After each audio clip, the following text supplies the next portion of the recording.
Momentum, finance. In finance, momentum is the empirically observed tendency for rising asset prices to rise further, and falling prices to keep falling.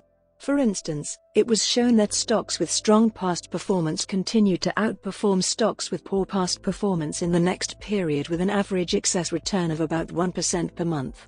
Momentum signals, for example, 52-week high, have been shown to be used by financial analysts in their buy and sell recommendations.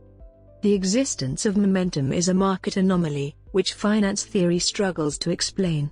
The difficulty is that an increase in asset prices, in and of itself, should not warrant further increase. Such increase, according to the efficient market hypothesis, is warranted only by changes in demand and supply or new information, cf. Fundamental analysis. Students of financial economics have largely attributed the appearance of momentum to cognitive biases, which belong in the realm of behavioral economics. The explanation is that investors are irrational, in that they underreact to new information by failing to incorporate news in their transaction prices. However, much as in the case of price bubbles, recent research has argued that momentum can be observed even with perfectly rational traders.